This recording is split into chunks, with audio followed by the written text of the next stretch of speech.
Dear Professor Akmal, thank you so much for making time for our podcast series. I know you also host a podcast series on career planning and development. So you are here at METU for the conference Reshaping Career Planning, Bridging Gaps. I want to start with asking your impressions about the conference. You had a brilliant talk yesterday. So what do you think in general? Thank you so much, first of all, for the opportunity. You know, I must say that Turkish hospitality is the best in the world. I've thoroughly enjoyed it. I had so many, I guess you could say, surprise moments, pleasantly surprised with just the warmth and the quality of the conference. Thank you for the opportunity to be here, especially, you know, I'm a podcaster myself, so I host the UC San Diego podcast, Designing Your Career in Life. I also have a new podcast coming out called Living in Purpose, which is my own podcast. So I understand how much work comes into it, and congratulations on over 40 episodes. But the conference quality, I mean, it was very high level. So first of all, I'll start with the theme. Reshaping career planning, so critical, because nowadays you can't do career development the old way. The old way was, you know, you would have a career plan, A to Z, and life would happen. The unexpected would happen. The pandemic would happen. You're still growing as a person. And unfortunately, most students would graduate and they would align themselves with a career that wasn't even degree related. They would pivot at some point. And so nowadays we need to build in uncertainty into the plan, right? So you have a plan, but you build in, let's say, 30% uncertainty. So the idea that this conference tackled that topic and embraced it and understood that it had to be, in a sense, revolutionized, at the same time offered a bridge, right, to North America to bring in thought leaders with Dr. Farouk Day, who I go way back with. He actually wrote the foreword of my first book, How to Be a Career Mastermind, Discover 7 You Matter Lenses for a Life of Purpose, Impact, and Meaningful Work. Dr. Yasser Kurt. And so when I saw the intersection of life design with this topic, challenging the norm and really embracing the future, I submitted my proposal. So I've been very, very impressed with not just the warmth, but also the quality of the presenters, the organization, the marketing, the branding. And I would say that my first impressions, I really don't think they could be much better. I just literally broke a sweat coming over here because I was at the Atatürk Museum House at the presidency of the Republic of Turkey, and was able to go in and see these wonderful pictures and where he lived for many years. And then I was also given a recognition from the President of Human Resources and this medallion. And so it just, the warmth and just the experience, it's something that honestly I'll never forget. I'm very happy to hear that. I will come back to your lecture yesterday, I mean at the conference, but before that I want to ask you a more generic question, which I'm really curious to hear your answer. We also talked about it yesterday on our podcast with Farouk Day. But I really want to take your take on the subject. How do you see the future of work? So I'll answer that question two different ways. So one, I'll talk about what the future of work is in my lens, and then I'll also talk about the future of career services. I think there's two different things. And when we think about the future of work, the first thing we have to understand is that the jobs of the future haven't even been created yet. Right, so we're in a time where people are saying, how do I prepare for the future when I don't even know what job I'm going to be applying for in 5, 6, 10 years? And so the future of work is focused on adaptability, being agile, redefining even leadership. Leadership in terms of the future of work has changed with AI's impact and it being unprecedented, and AI getting sharper and smarter every single day. It's almost beyond our comprehension on how disruptive that's going to be. So you think about things like human leadership, your ability to lift other people up to fulfill their potential is becoming more and more important. Almost every single job description that you read in the United States right now will say the ability to manage ambiguity, that uncertainty. Yeah. And, you know, and most people, they don't do well with uncertainty. Right? You give them a project, you don't give them that much clarity, you expect them to figure it out, they struggle. Whereas a lot of companies today are using an agile approach, right? They're having agile teams. They're using design thinking. They're prototyping. They're testing. So at the same time, future of work is headed in this direction of uncertainty, but it's also headed in a direction of opportunity. And so I think folks and students who can embrace AI, think about the skills of the future. The future of work is about skills. Skills as a new currency. A skills-first playbook is what I say, what I said in my talk, because there's a perception gap between employers and students, right? Employers will rate students. For example, the National Association of Colleges and Employers has 8 competencies, and every competency employers rated the students lower than the students rated themselves, with the exception of digital technology. So you have to tackle that perception gap head on when those skills themselves are going to change, right? So the skills of the future, confidence, resilience, adaptability, emotional resilience, something that nobody talks about, the mental health aspects, I mean, just ever changing. So you almost have to continuously adapt, upskill, reskill, but at the same time get ahead by embracing the skills of the future. Are you optimistic or pessimistic about the future of work with changes in, I mean, especially in AI? I mean, do you see as an opportunity, or, I mean, it comes with its opportunities and challenges, but in overall, are you optimistic about how it will affect people's maybe emotional resilience? Well, as a career services executive, right, as a professor who teaches, you know, career strategies courses and things like that, you have to be an optimist, right? Because if you don't believe that students are going to get jobs, they're not going to believe. So, and a lot of these students need motivation sometimes to get up and interview for a job. So I'm definitely an optimist. I will say that I think many people have underestimated the power of AI, the impact of AI that's already here and coming, and intensifying. So I will say that a year from now, right, things are going to look very differently. How it's impacting even the film industry. I mean, it's unprecedented. So I think people have underestimated it. And at the same time, there's opportunities. You think about the skill prompt engineer.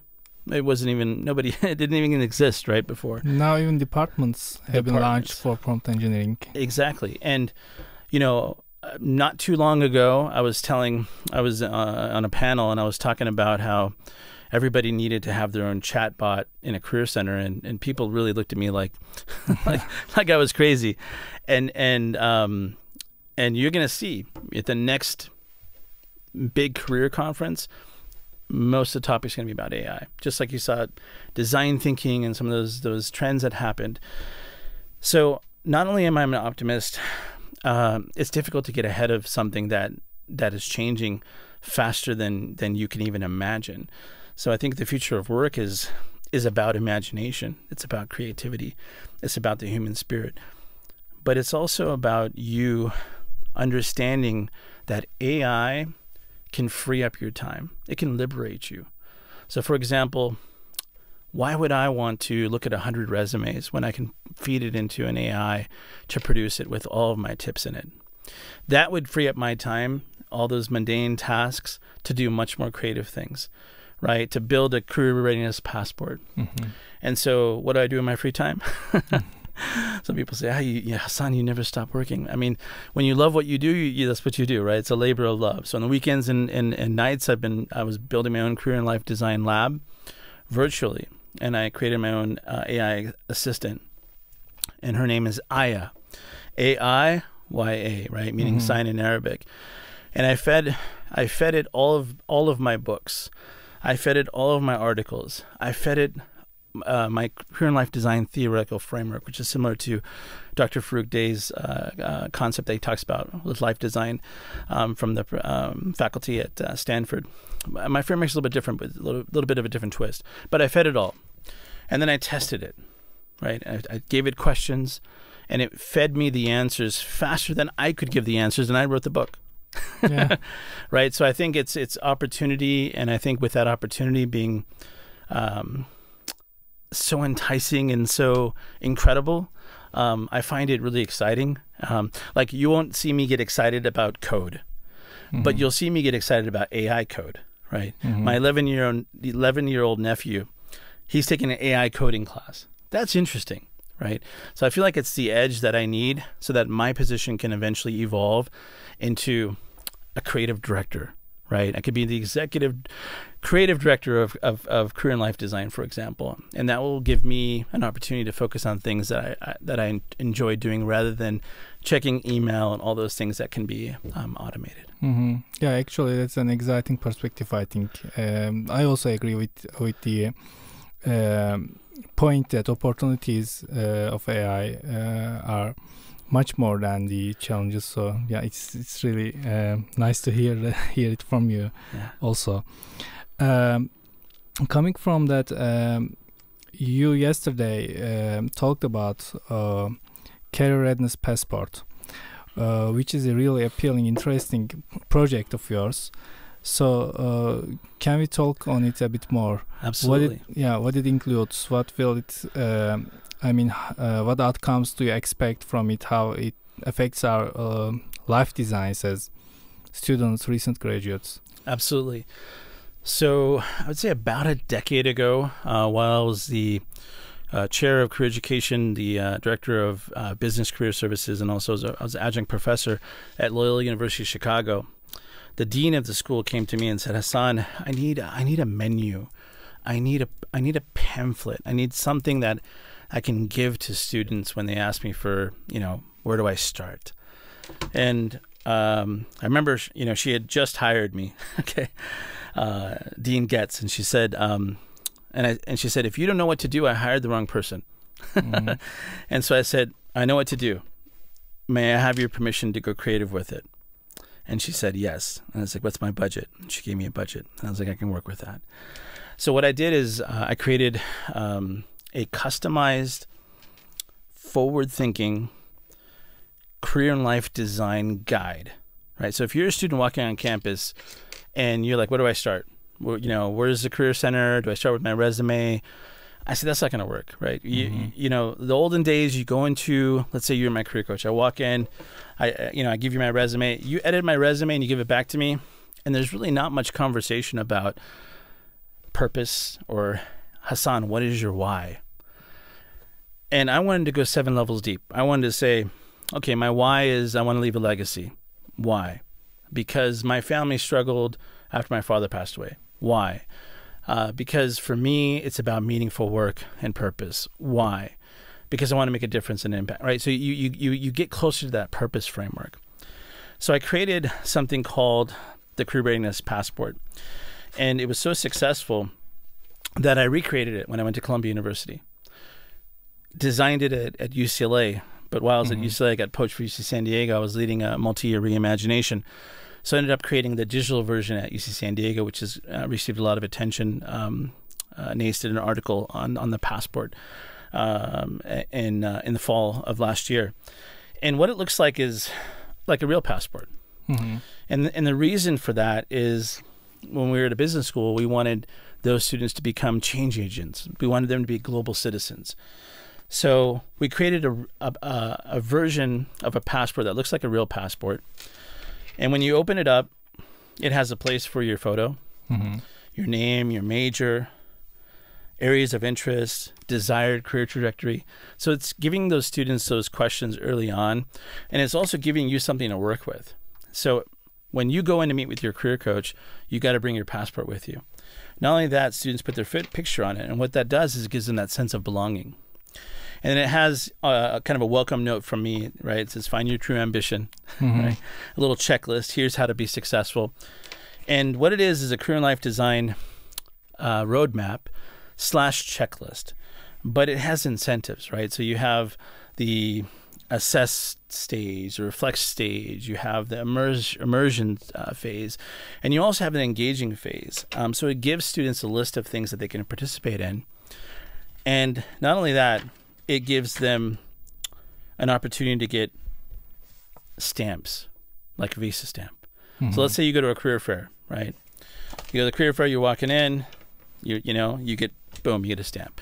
And once you achieve a certain amount of stamps, the idea is that it moves the needle on that career readiness, right? So the competencies are built into the passport. So there's all sorts of things from design thinking to making a lasting impression, your personal brand, going to a future of work conference, participating in a innovation challenge, etc.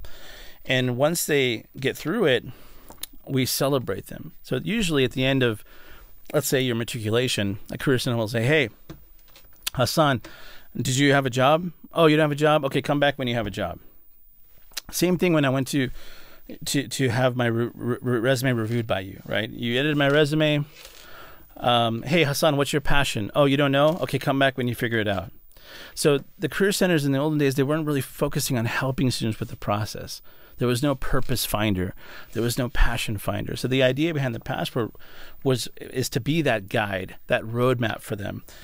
So there's things like tackling your limiting beliefs, defining success for yourself rather than somebody else's definition of it. Something that I write about in my book, my latest book, The Interior Design of Your Current Life, the story you tell yourself about yourself matters, not the story that somebody else tells about you.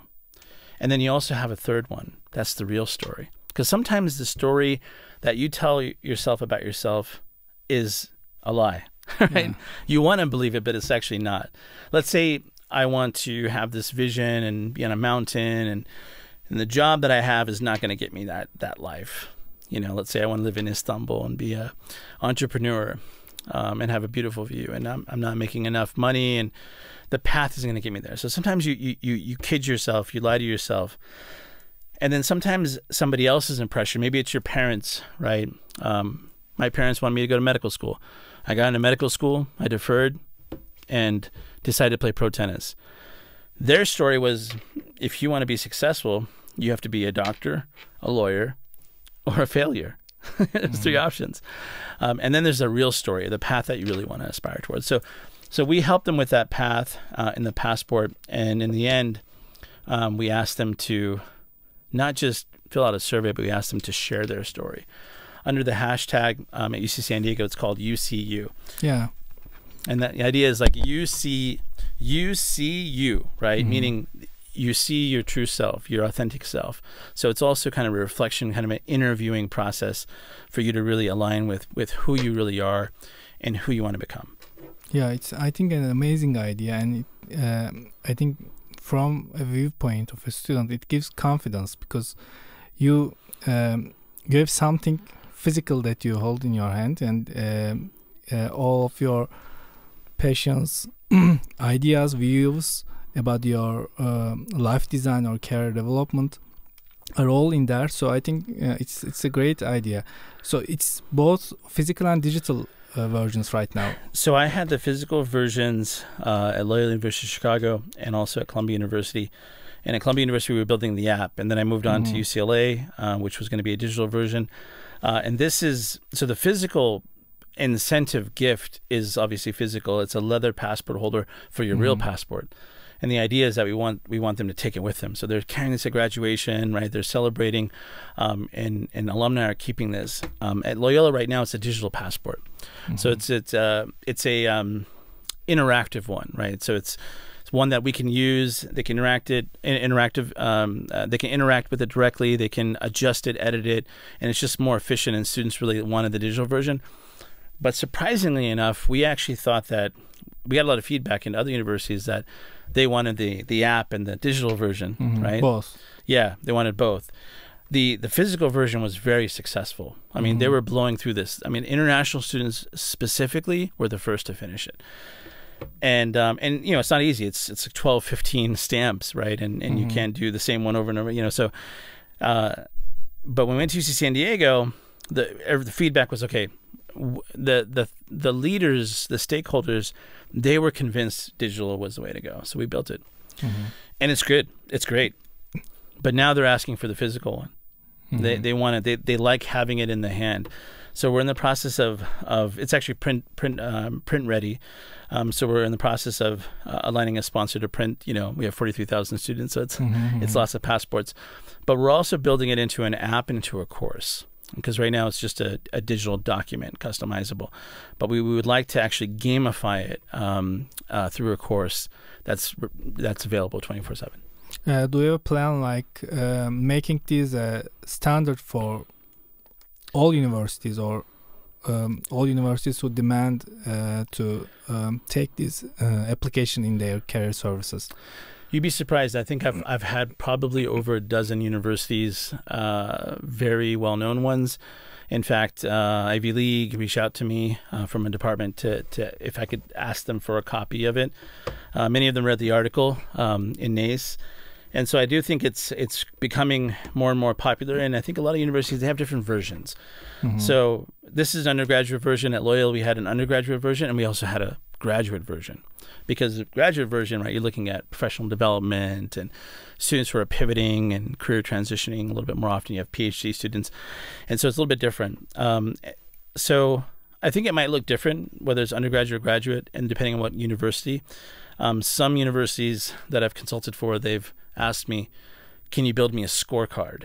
Something like it, but, you know, we don't want to have the passport because that's the undergraduate version. So some of them want something different, distinct, tailored to their population. But I think that every university needs to have some kind of program or plan. And unfortunately, a lot of places, they have this huge booklet, right? It has sample templates and things, and it's 100 pages long, and nobody really goes through it. They need something that stitches in all the resources, that makes it really easy for the student. Here's where you start, right? A to Z, we're going to walk you through that process. So I do think there's potential for definitely scaling across the U.S. and globally, even in Turkey. Yeah, actually, globally, I think it's a great way to facilitate international student mobility.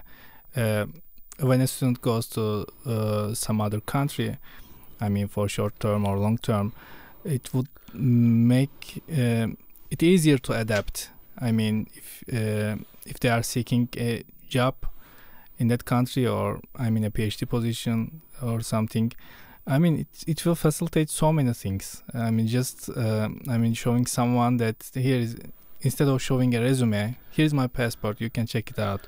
Exactly. So yeah, it will facilitate so many things, I think. Because imagine you came to my office and you said you need help, and I'm like, okay, have you thought about this or that? You know, and I give you a couple options, right?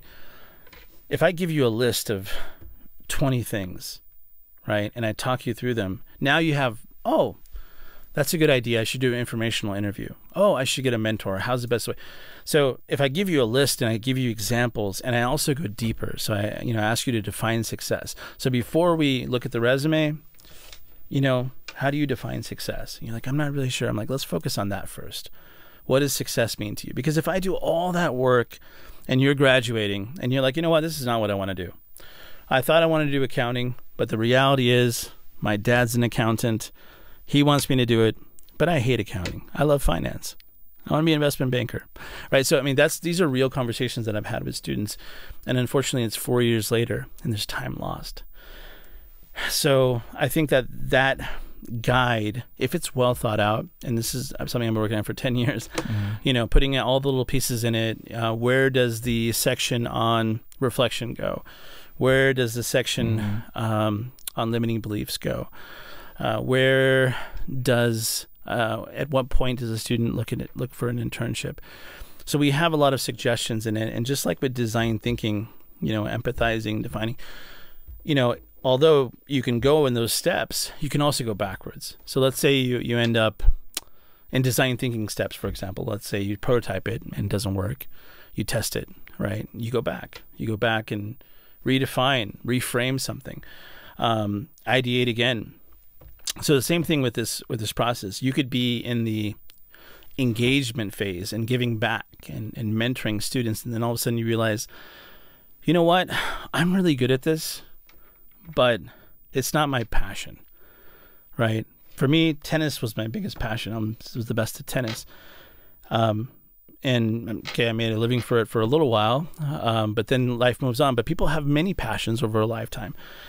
And the reality is probably everybody in this room, in the studio, and everybody listening to this podcast is going to pivot at some point.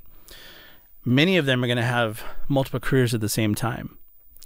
Many of them are going to have 15 to 20 careers over their lifetime. I mean, just imagine that, right? If you think about how many careers I have had, I think I have like 5 or 6 right now, right? Podcaster, consultant, author, right? So, right, you know, and we're not done yet, right? I mean, there's, you know, we're going to design the rest of our lives. So you have to build a framework for students it's not about education, it's about learning, to be lifelong learners, to embrace that growth mindset. And you have to teach those things. And you got to help them learn and adapt and acquire those skills. And those are things that you can program into a passport. And without it, it's much more difficult, right? Students are lost. They don't know where to begin. So that's kind of, you know, the thinking behind it. I will say, you know, design thinking, they tell, you know, sometimes people ask me, what does design thinking mean? I tell them in my book, I write, you're designing your thinking. That's how I define it. You really are. So we want to help students design that thinking process, that mindset process, through a customizable roadmap that's unique to them because they're unique. Yeah, as you explained, I can see it better that besides it's cool as an item, and I mean it's very functional as an item, but there is a whole new approach and the idea behind it. I mean, relating to the career design and life design. So I can see that there is a great philosophy behind it that aims to change how we understand career development in general. Exactly. So you also emphasize a more comprehensive approach, like it's not only job, it's your life you are designing.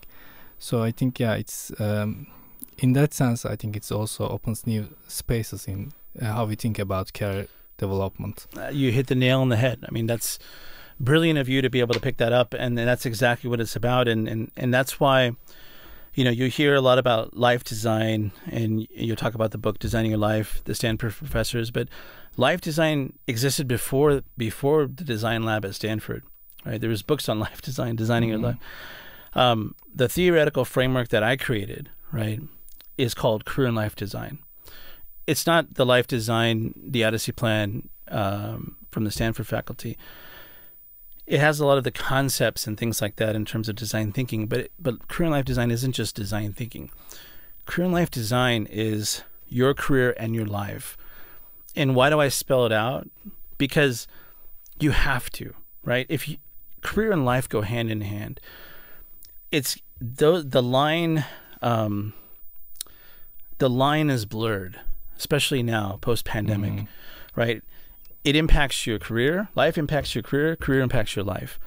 Not only that, personal and professional development. Why do we say personal and professional development in the theoretical framework of career and life design? Why do I say that? The reason I say it is because we always mention personal first because we begin with the person. It goes back to who that person is.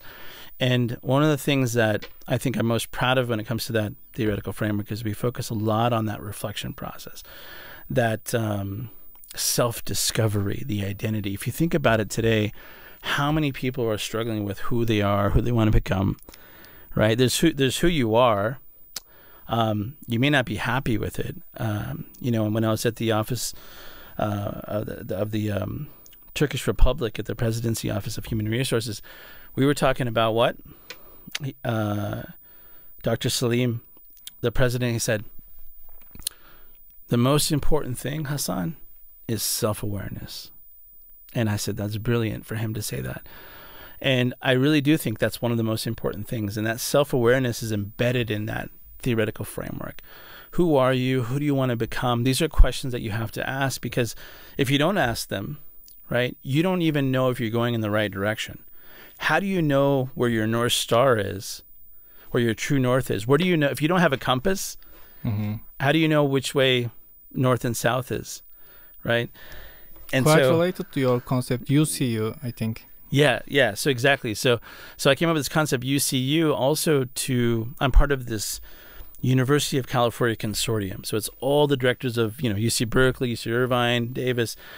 We get together every 2 weeks, sometimes once a month, also in person a couple times a year.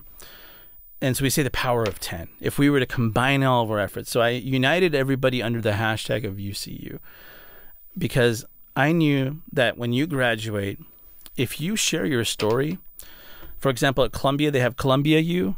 It looked like a geographical map. It was a portal. And it had pictures. So you see Hassan is in, let's say, Istanbul. You click on his profile picture, and it gives you the story and a link to his LinkedIn profile, but it gives you the success story. And people loved it. People wanted to give that story back. So UCU is the same concept, is that we're uniting everybody under a hashtag.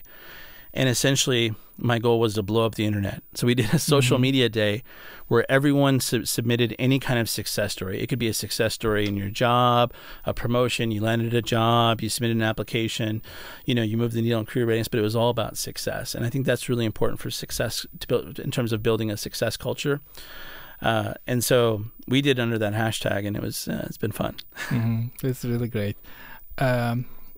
Now, as we are approaching to the last question, maybe as a last question I can ask, if you were to give one single advice to students and recent graduates, what would that be? It's a tough one, right? So I know I don't want to give you something that is generic. So what I'm going to tell you is, if I were to go back 25 years and talk to my younger self, right, what advice would I have given that person? So even though you asked for a single advice, I'm going to give you two. Great. Okay. The first one is every single person needs to have a career and life vision. Now, you don't have to know exactly what that canvas, I say you're the artist of your life, right? The name of my children's book. Let's say that's a canvas there, right? That's your masterpiece that you're building. That is your, let's say, I say you're building essentially, you have a brush and you're painting this vision of who you want to become and the life you want to live. It's not just who you want to become, it's also the life you want to live, right? Let's say you want to live in a house in Portugal and you want to work from home, you want to have a family, you want to have an easy life over there, a comfortable life, whatever it is. That's that picture you're drawing. Now, if you're not on a path that's going to get you there, you have to change something. That's why that vision is important. Okay, not only is that canvas, that image important, it gives you a direction to walk to strive towards. It gives you your true north, right? Where your purpose meets your faith. That North Star. Now you have a direction to walk. Remember what I said earlier. You have to build an uncertainty into your plan. So now you're walking in that direction. It might have some curves. It might have a couple dead ends, but for at the end of the day, you're still walking true north. Okay. Over time, you will put the pixels, more and more pixels. Life will happen. There might be a dark spot at one point. Maybe somebody passes away in your family. It builds, adversity builds character. You go through those things. You got to dig deep, get through it. But eventually your picture starts coming into view, right? And you build clarity over time. When I say career and life vision is one of the most important things that you could do, I'm not saying you have to have a crystal clear, it doesn't have to crystallize overnight. It can crystallize over your lifetime as you build that portfolio of experiences. But you have to start as the painter, right? You have to start with that brush in your hand. So that's number one. To write a career and life vision, to picture it in your mind, to design it, and to think about that every day, right? To flex on. The other thing I would say is if you have, and this goes along kind of with the life design concepts and some of the ideas that Dr. Yasser Kurd and Dr. Farouk Day talked about in terms of prototyping, experimenting, not looking for your passion. And I want to clarify about that too, because I think it's important. So they discourage you from following your passion. Why? Because Stanford did a study that said only 20% of people have a single identifiable passion. But that doesn't mean passion is important, right? But the problem with it is it's not an organizing principle for everybody, because a small percentage have just one that stands out, right? You can be passionate about many different things. I could be passionate about golf, but I could not be good at golf. You could be passionate about making good coffee, but you may not be good at making a good coffee, right? So you have to get good at it, and you have to master it, and then you have to transform it into a skill to solve the problems of someone else. So passion is important, but you may not know you're passionate about something until you're doing it. So it goes back to, again, the second piece of advice. If you have an idea to get outside your comfort zone, to try something, maybe you put it on the shelf because you were busy with school, or your parents didn't want you to focus on it, but you have a passion. There's something else you wanted to do. Maybe you wanted to start your own AI startup like myself. Research shows that if you don't make the move and you get stuck, okay, you hesitate, you make excuses. I'm going to start in 2 years. The person that actually decided to try, even if it didn't work, they would make adjustments, and they would end up being further along than the person that never even pulled the trigger. So it goes back to that experimentation phase, prototyping. You prototype it, you test it, and you make adjustments, just like a business plan. Your business plan, you budget it, all that, find out, oops, you're under budget here, over budget here, you make adjustments, and eventually it works. Same concept. So my second piece of advice is don't wait and make audacious moves, right? In the spirit of Dr. Farooq, he uses that word, audacious moves, right? Take massive action. It starts with experiences. Experiences lead to transformation. Transformation leads to stories. Stories lead to inspired action. And inspired action leads to fulfillment. But without that inspired action, you won't find fulfillment. And you won't find, in the spirit of the interior design of your career and life, think about your interior design of your home. There's probably one picture that you love, it's your centerpiece, or it's a sculpture or something, and it has meaning to you. That's your mosaic, right? So that canvas in the end is your mosaic of your career and life design. I think your canvas example is eye-opening in the sense that, we create our lives ourselves, and we do it as going on the way. As you said, we create it piece by piece. But sometimes there's a fine line in, choosing between going traditional ways, safe and secure, and trying to be unique and going after passions, even if we are good at them. Sometimes students, new graduates can hesitate. Choosing something very secure but not very creative, let's say, and choosing their own way, which is unique, which they could make a bigger impact. I think it's somehow difficult to decide, but as far as I can get from you, you suggest taking risks and trying to be more creative, more unique. Calculated risks, right? So in my TEDx talk, I say, be in the driver's seat, not in the back seat, right? Think about when you're not taking an Uber. You're driving. You're getting in the car. You're the driver. You are empowering, right? You're empowering yourself to design a life you love. You're taking action. So when I got accepted to medical school, and my parents said, "You got to go to medical school," I said, "I'm gonna make a deal with you." And nobody believed in me that I could do this. They said, "No, you can't play pro tennis and go to medical school." I said, "Yes, I can. I'm going to defer medical school for 1 year, and I'm going to play pro tennis that year. The deal is if I do well that year, I'm going to continue playing pro tennis. If I don't do well, I'll go to medical school." I deferred my admission. That's me being in the driver's seat.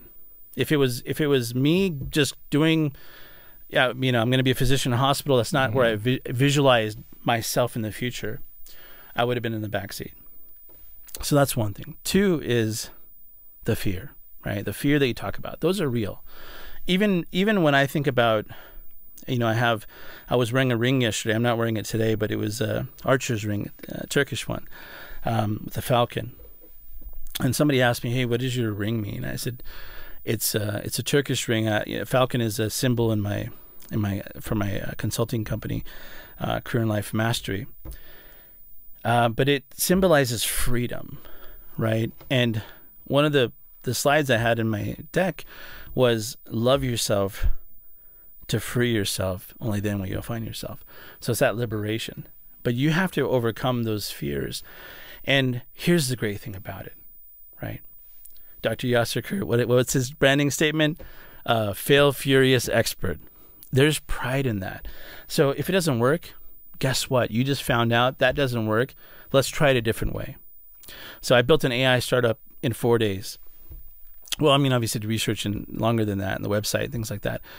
But it took me a while to get it right, you know, and I didn't have time. And I kept telling myself, I don't have time for this. Like, let me relax, and I work too hard as it is. But I kept procrastinating it. So you have to, again, be self-aware, right? Back to Dr. Salim, President of Human Resources for the Republic of Turkey. He nailed it, right? Self-awareness. You have to realize that you have limiting beliefs. Everybody has one. And I'll tell you one thing. People that say that they don't have limiting beliefs, that's a limiting belief. Yeah, yeah, I agree. Professor Akmal, thank you so much for making time. It's a great chance to have you here and get your opinions about life design. Thank you so much. My and we pleasure. have a small gift from our METU campus store. Wow. I mean, thank you so much. This has been such a pleasure for me, and congratulations on your podcast. It's a decorative wow. item, which represents METU campuses. We have actually 2 more campuses beside this one. I love it. You've seen I love it. Yeah. I actually, it reminds me of the lens ball. You know, I have a lens ball in my books that focuses on perspective. And so I love this because it gives you that kind of tranquility and also that perspective. But I was telling somebody yesterday, I was like, I need something from the university, right? Yeah. Something to take back with me. But thank you so much. That means a lot to me.